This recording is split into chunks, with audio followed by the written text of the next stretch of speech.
This episode is brought to you by Redfin. You're listening to a podcast, which means you're probably multitasking. Maybe even scrolling home listings on Redfin, saving homes without expecting to get them. But Redfin isn't just built for endless browsing. It's built to help you find and own a home. With agents who close twice as many deals, when you find the one, you've got a real shot at getting it. Get started at redfin.com. Own the dream. Instagram teen accounts have automatic protections for what teens see and who can contact them, plus time management tools. And Instagram will continue adding built-in safety features to help create age-appropriate experiences. Learn more about teen accounts and Instagram's ongoing work to protect teens online at instagram.com/teen accounts.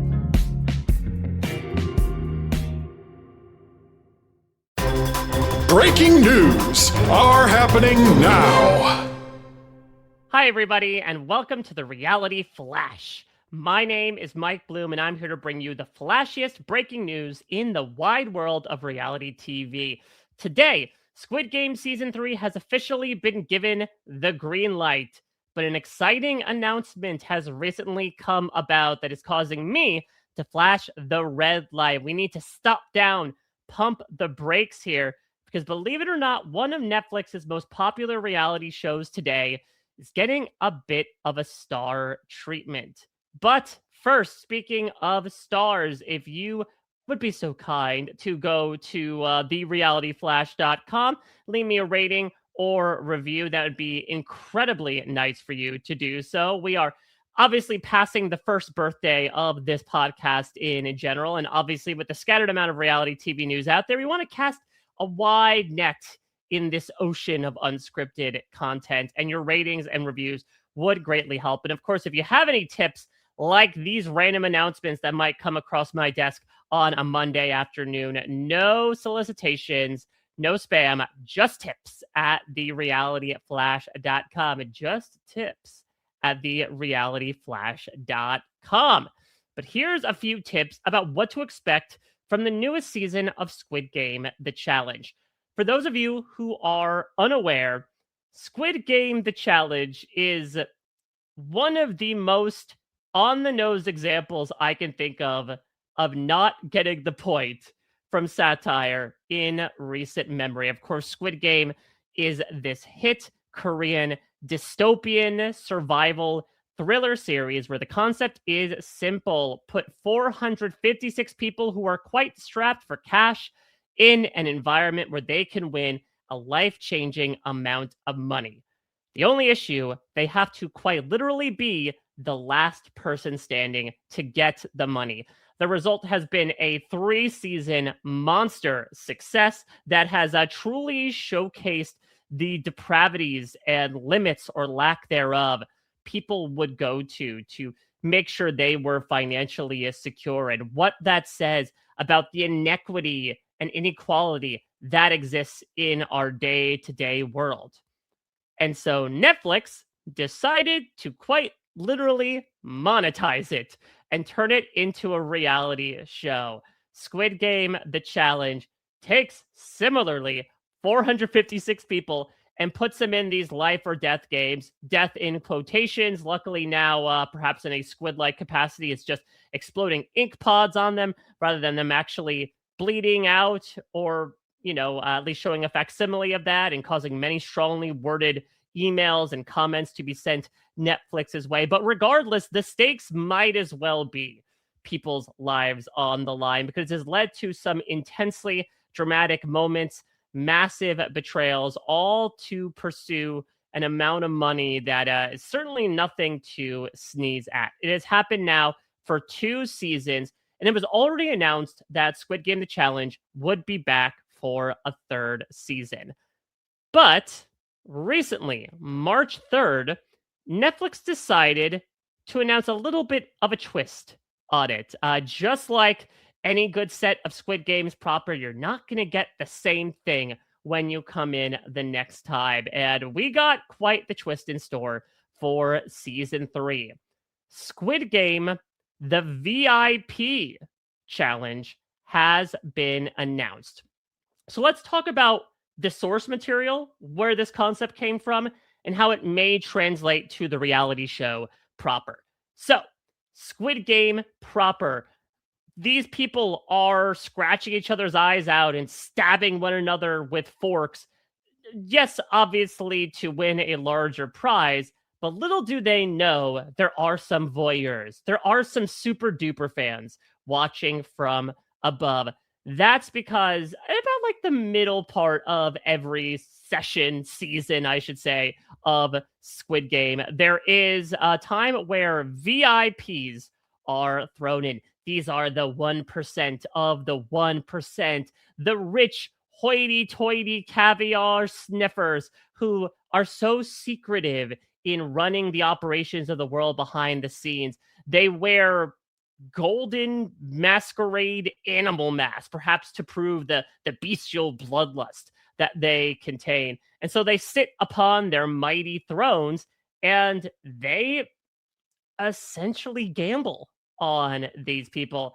Just when you thought like the world has fallen into immorality with gambling nowadays, listen, it could be a lot worse. You could have billionaires or trillionaires betting on who is going to fall off a glass bridge or not. So these people sit in their ivory towers watching, the peons, the ants below them, commentating on them. It's been interesting because obviously I got to cover a couple seasons of the show with Chappelle, and we obviously drew a lot of reality TV comparisons, something that was heavily underlined, bolded, italicized, everything under the book in terms of font formatting when Squid Game, the challenge, came along.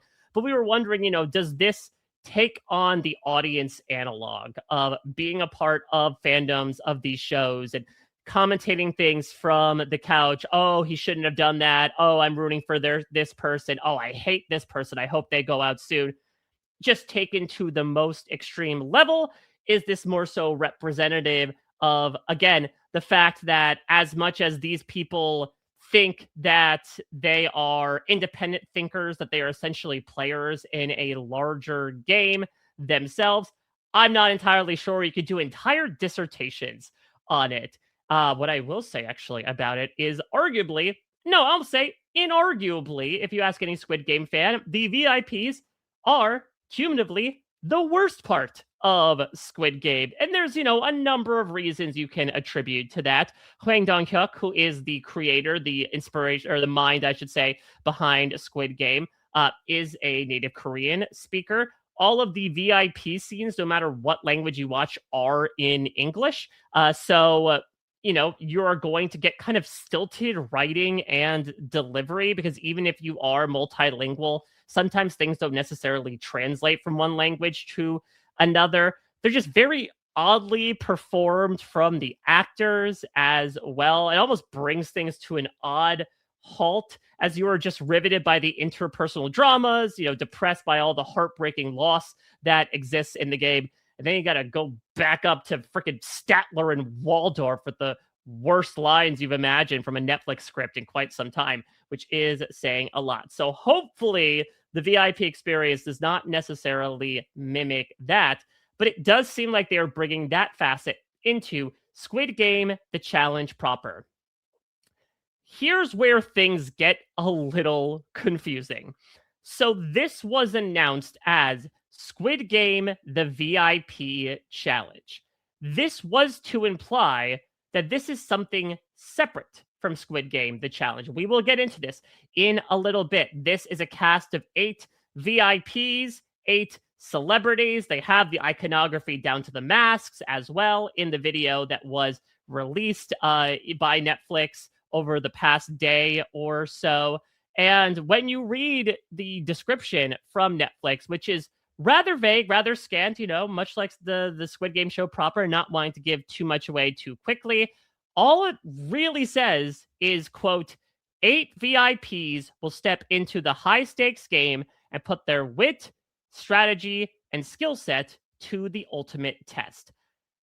When this news first came out, I think a lot of people had a very similar conclusion to jump to.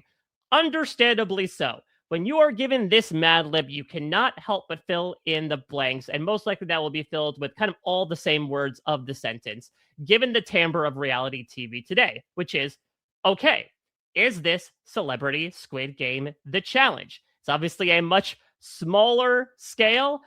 We have, 1/50th the size of a typical Squid Game the challenge cast with just 8 people.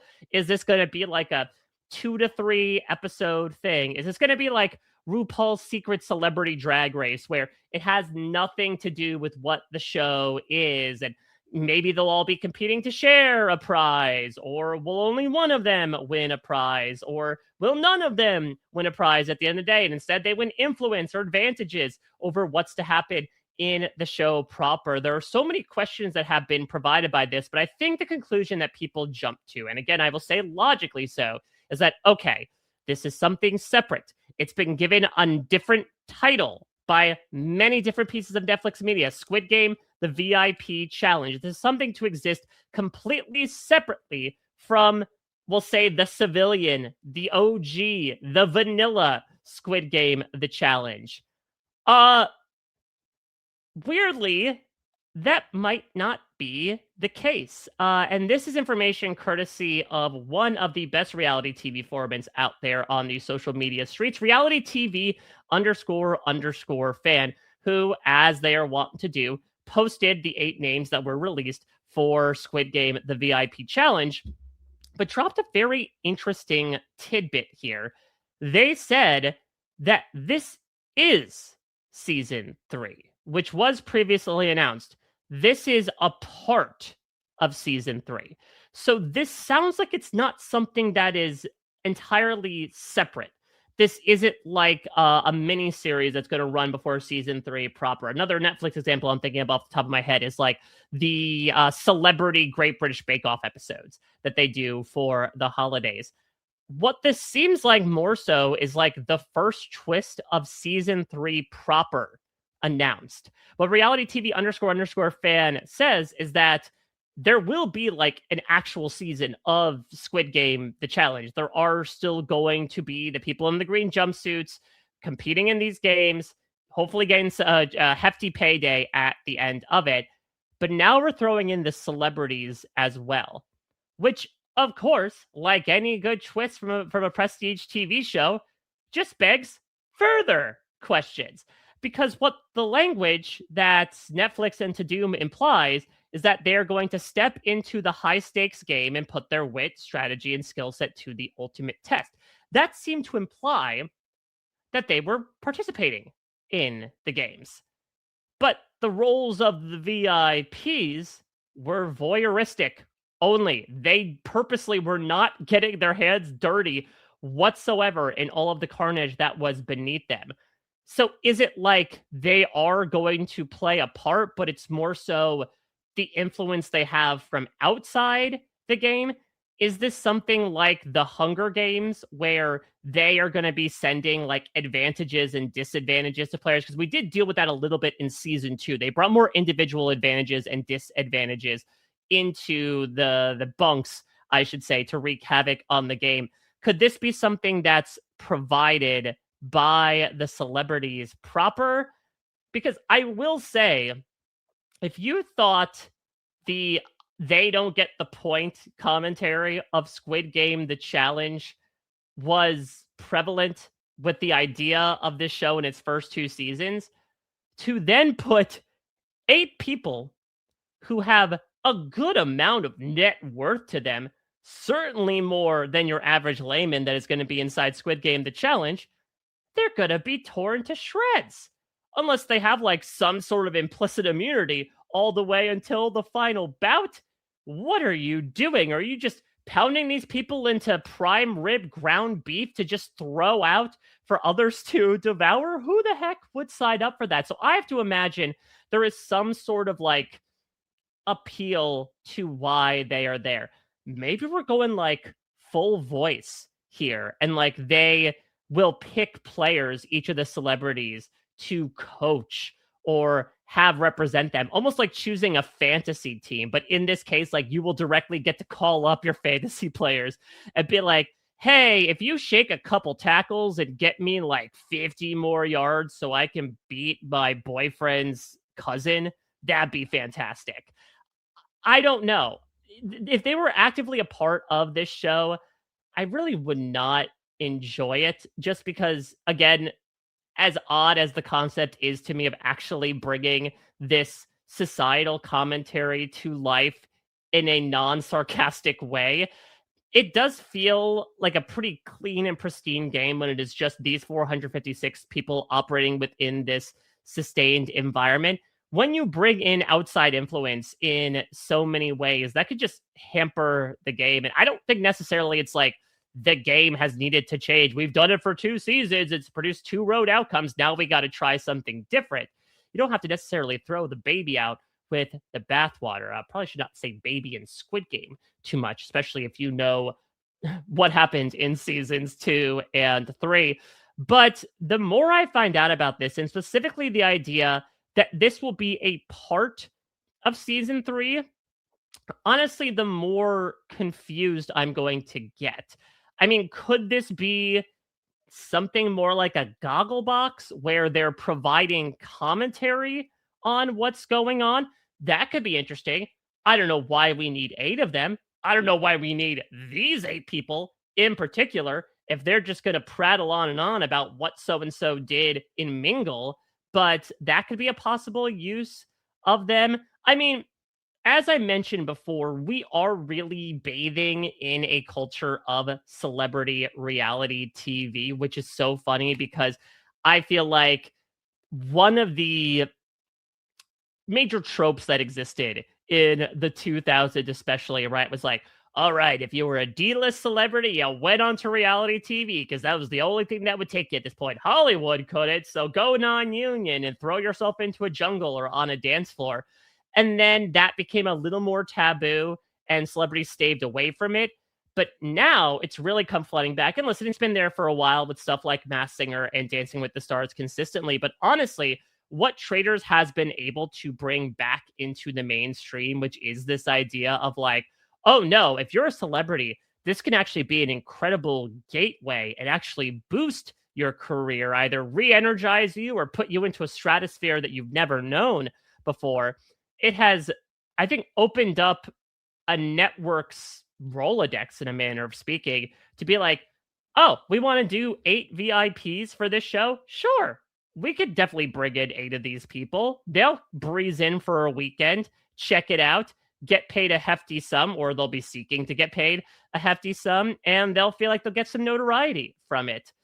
So again, there's a lot that needs to be answered. I think we don't have any estimated date as to when this is going to air. I have heard it's going to be later this year. It seems like that announcement is indicating that that's probably going to be the case. So hopefully we'll find out more details as we get closer and closer to it. My best guess, and again, this is a completely uninformed opinion, and maybe I'm just going off of, again, what reality TV __ fan said, is that they are going to be playing some sort of ancillary role in season 3.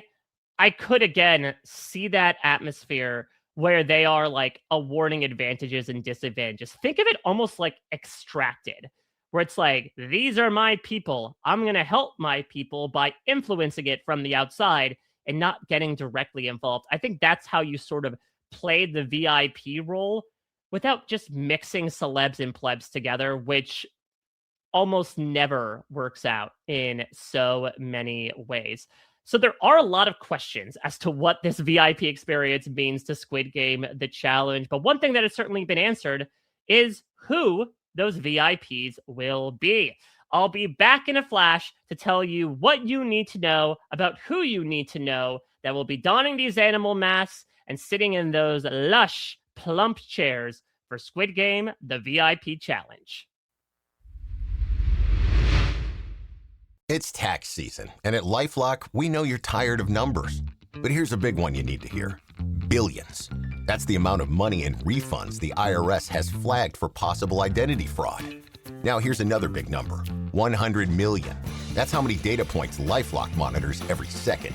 If your identity is stolen, we'll fix it guaranteed.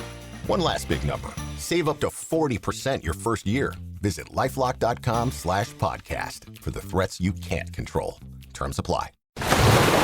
Raise the runners! Raise the sails! Raise the sails! Captain, an unidentified ship is approaching. Over. Roger. Wait, Is that an enterprise sales solution? Reach sales professionals, not professional sailors. With LinkedIn ads, you can target the right people by industry, job title, and more. Start converting your B2B audience today. Spend $250 on your first campaign and get a free $250 credit for the next one. Get started today at linkedin.com/campaign. Terms and conditions apply. Okay, one of the only verified pieces of information we actually have about Squid Game, the VIP challenge at this point, are the VIPs themselves. So let me tell you all about this octet. Should be more of a sextet, I guess, for a squid, but I guess this is octopus games more so. Let's get into who these VIPs are. And I am laughing because I'm going in a certain order as was advertised by Netflix, and I just don't know how to quit you, Dylan Efron. This man follows me everywhere. Every reality show, it seems the Efron seeds have been spreading and blooming beautifully, I might say. So let's talk about Dylan Efron here. If you have somehow been disconnected from the world of reality television for the past year, you need to learn that his name is Dylan. Yada, yada, yada, yada. That meme is at least 1 year old, by the way. How wild is that? Like, we could theoretically start potty training that meme at a certain point. Felt like ages ago, yet absolutely yesterday. Maybe it's because Dylan Efron has been stepping foot on so many different shows in the reality TV circuit. Of course, Nicholas Dylan Harrison Efron is initially, colloquially, mere slugs in the earth would refer to him as Zac Efron's brother. But that is not him. He is much, much more than that, as he proved during his wedding game on The Traitors Season 3. Definitely considered one of the fan favorites of that season. The golden boy, the golden retriever, whatever golden metaphor you want to use there. And it will be on the streamer that popularized the song Golden very soon. But Dylan then made his way that fall onto Dancing with the Stars, where yet again, everyone fell in love with him. He made a huge run all the way to 4th place, which is saying a lot for somebody who, again, I say this with no impunity, was probably the least famous person on that cast. You know, was known largely as a recent reality star and the brother of a star themselves. But Dylan's star was quickly on the rise to the point where he produced his own reality show soon after with his new BFF. And talk about the surrealities of surrealities.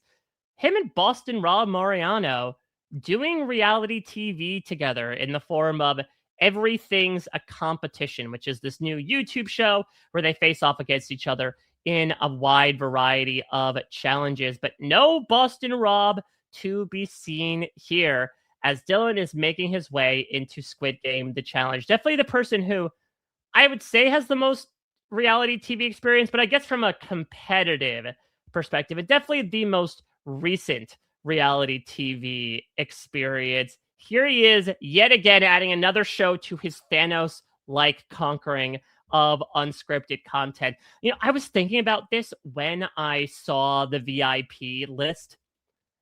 Arguably, Dylan Efron might be the biggest success story in the history of The Traitors. Now, that's grading on a very large curve because the entire onus of The Traitors from a US perspective is kind of like an all-star celebrity show. And so because Dylan came in as one of the lesser known entities into season 3, he obviously had much more exponential growth than someone like Boston Rob, who had a lot of people renewed in, you know, who he was as a reality TV figure or discovering him for the first time, but also like was meteoric in the early 2000s. It's just been an entire upward graph for Dylan Efron, but I feel like it's influenced so much, not to get too much into the meta behind Traitors casting, and obviously he was not the first to be in sort of this pilot Pete role, nor was he the last, nor will he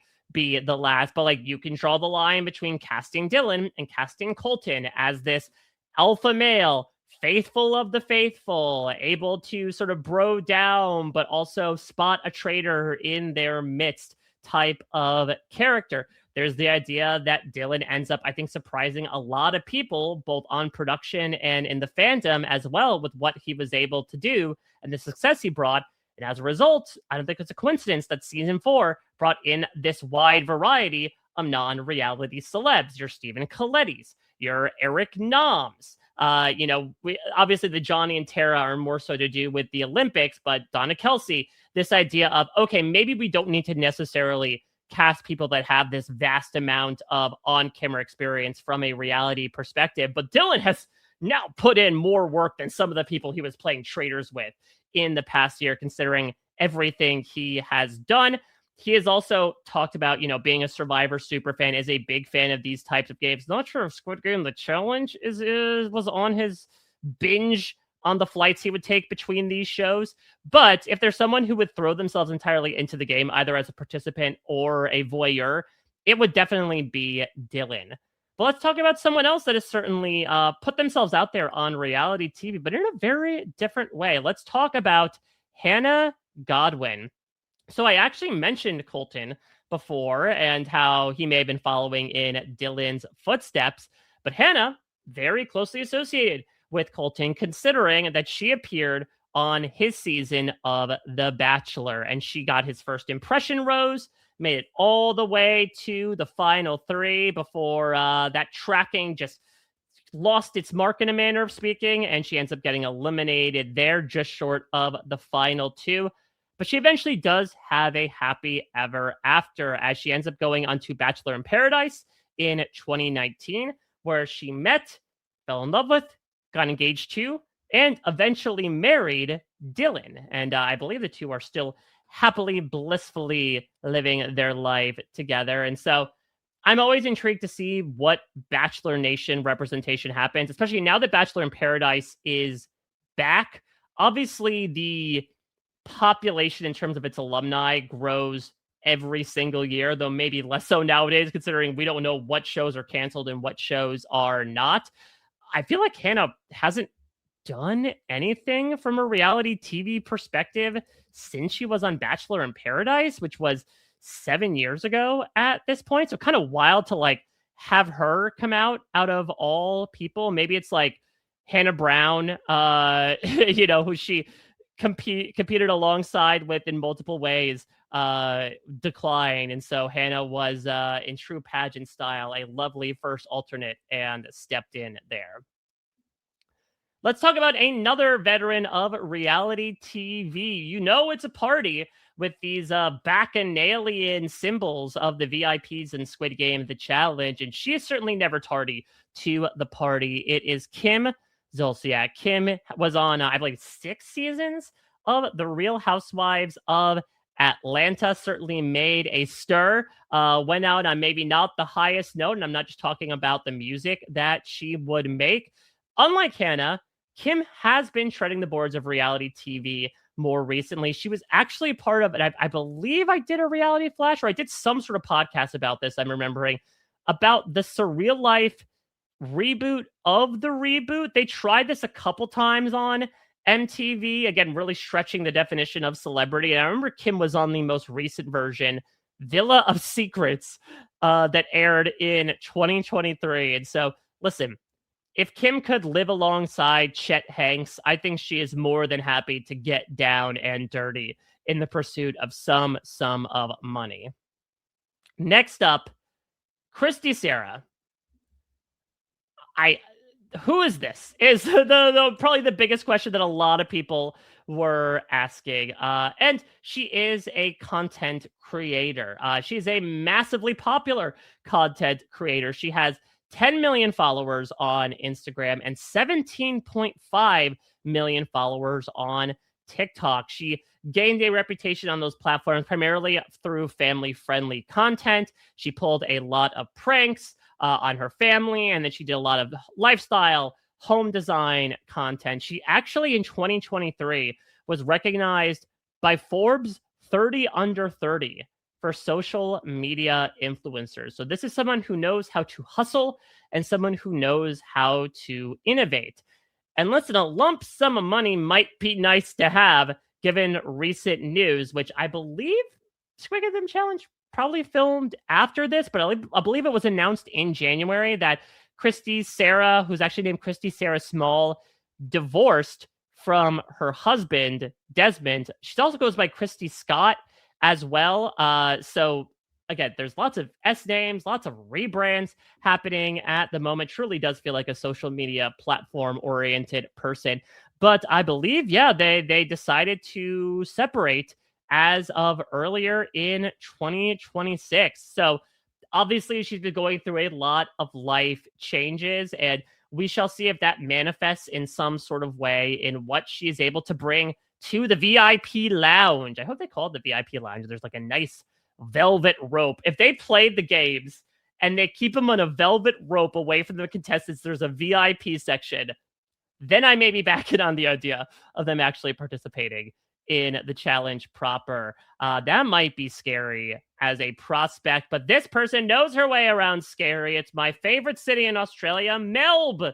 I'm sorry, Mel B. Of course, one of the iconic Spice Girls, but it feels like the more generations that have come after my own, the less known she is for that. And that's because Mel B has shown her face around a wide variety of reality shows, chiefly as a judge. I think from an American perspective, she is now most well known for her role as a judge on America's Got Talent, which she's been doing for quite some time. Will, of course, be doing it for this most recent season as well, but has been a reality TV star in her own right. She appeared on one of the, I think, like 5th season of Dancing with the Stars, made a very deep run in that, did better than Dylan, but people may not either know this or remember this.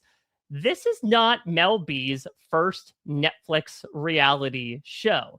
That's because season 4 of The Circle in general was just kind of trying all sorts of crazy crap.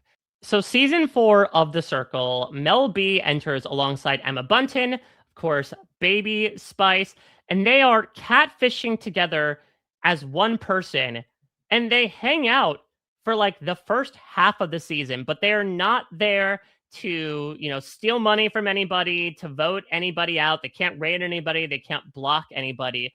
Instead, they're sort of operating within this game within a game, where at the end of their predetermined stay, then everyone has to guess who the Spice Girls were catfishing as. And if they did, it would increase the prize money. Maybe that's a progenitor for what we're going to get here. Maybe not guessing who the VIPs are, but that would also be really fun if we went full Masked Singer and we're like, okay, who's behind the donkey mask? It's giving me Kim Zolciak vibes. I think it might be her.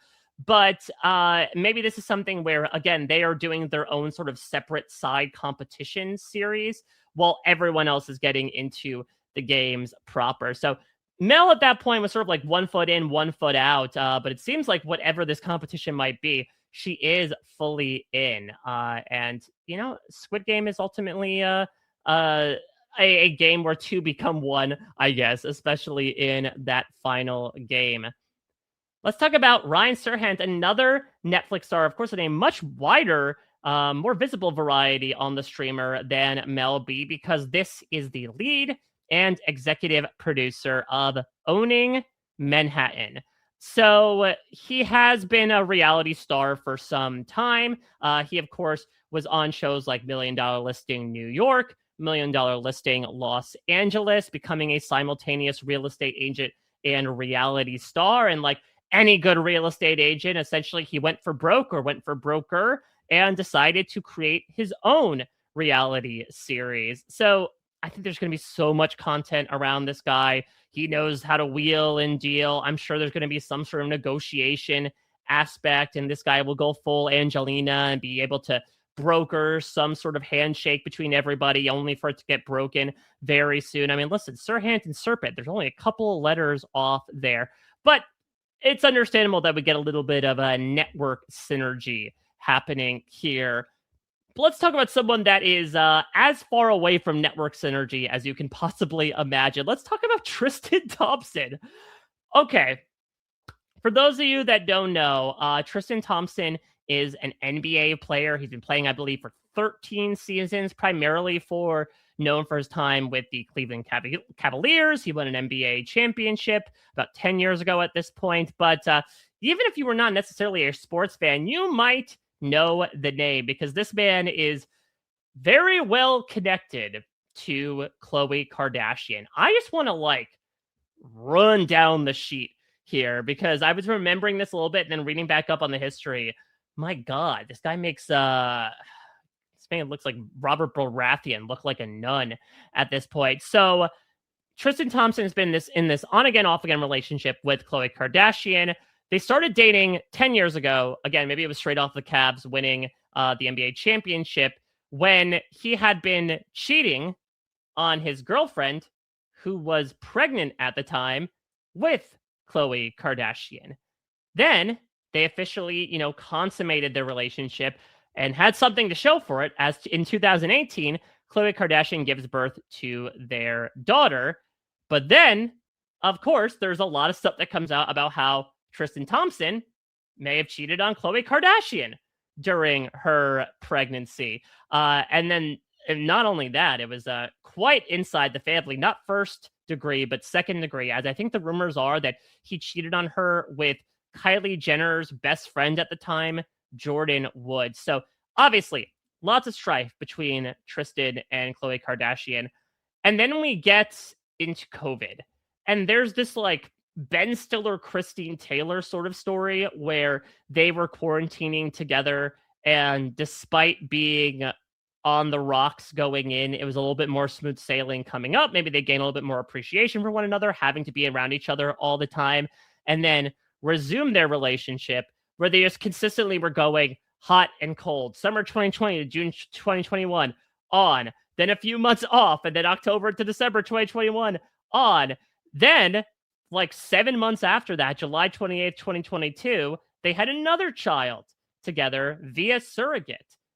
But then this man just cannot resist himself, as it turns out that while he was dating Khloe Kardashian, he was knocking Jordans, I suppose, with another woman who then gave birth to another son. So this man knows how to invest his sperm, I guess is the weirdest way to put it. Maybe Ryan Serhant would be proud of the assets that he's been able to yield. It shows that perhaps he is someone who is known to get in bed with a lot of different possible alliances, but this man has certainly gained a reputation in more ways than one, and we shall see if he goes from perennial baby daddy to having been told, who's your daddy? He's crushed under any one of these VIPs. But last, and certainly not least, let's get into quite the familiar face, but in a very different way from these VIPs. Let's talk about Viper. And I'm not talking about DJ Tanner's boyfriend from Full House. So for those of you who don't know, Viper was a contestant on season 2 of Squid Game, The Challenge. He was this very fun SoulCycle instructor / DJ who had this ebullient personality and went out in a really heartbreaking fashion where one of these games was very simple. It was catch. You basically stood in the center of the room. You threw a ball to somebody. If they caught it, you're safe and they become the thrower. If they drop it, you both are out. So Viper ends up trying to yeet this ball to this guy named Dalton. Dalton drops the ball. Certainly a big to-do because Viper is in hysterics, besides himself. Dalton immediately shrugs it off in the moment, like no big deal. In fact, seems to kind of mock Viper a little bit, makes Viper believe that Dalton may have, for lack of a better term, thrown the competition, that he obviously did not care. He felt he needed redemption.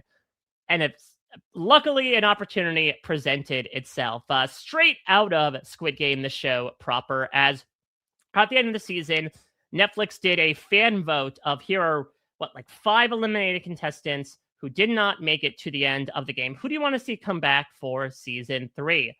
And Viper won the vote. He said in a statement that he plans to cause total chaos in the game when he returns. Quote, I did learn that every single decision should be considered in great detail. I will surely use a microscope with every choice I make. Now, what is interesting about this, that again goes back to the confusion around this entire concept, is that a lot of people assume that Viper would just come back as a player, that he would be given a second chance in the game. Instead, he's made a VIP. Now, maybe it's because you can't spell Viper without VIP, so it seems appropriate, but he's coming back in a different role, it seems. And I'm not sure if that's something that he wants, and I'm not sure if that's something that we might want, but I want to hear what you want from this new announcement, especially if you are a diehard for Squid Game, the challenge. What is your speculation as to what this is going to involve? Again, if our assumptions are correct that reality TV __ fan is stating that if it does seem like they are going to be a part of the season in some way, what role do you think they'll play? And what role do you want them to play? Do you want them being thrown in amongst the other 400 plus people? Do you want them to operate their own game within a game? Do you want them to have influence? Do you not want them to have influence? Let your thoughts be known here, because they could be soft launching something here. Obviously, again, Squid Game had this concept that could provide these outsider roles, but especially if you're looking to bring the celebrity factor into a franchise, this could be a happy medium of saying, okay, you don't need to play an entire season of this show. You can come in almost like Parvati and Kate Chastain in that one challenge in The Traitor season 3 and just do some commentary on the side, make a hefty buck, make a couple more 100 followers, and go on your merry way. Well, I'm going to leave you to go on your merry way. But again, I will plug once again, therealityflash.com to check out all the podcasts we have going on, so you can make sure you subscribe in case any other pieces of news about the show pop up. Who knows? There might be another 8 VIPs. It might be all of Tristan Thompson's former partners looking to get their pound of flesh out of him, though he has certainly given them a lot of flesh over the past 10 years or so. And of course, just tips at therealityflash.com if you have any news items that you want me to talk about. I was happy to bring you this. I'm sorry it's been a little bit. Obviously, the Survivor 50 and Traitors buzz has kept me quite busy, but reality TV news never sleeps. And as we learned from Squid Game, if you're going to sleep, you may want to have a broken bottle on hand, just in case. I'll be back in your eyes and ears soon with more reality TV news as it breaks. But until next time, everybody, you've just been flashed.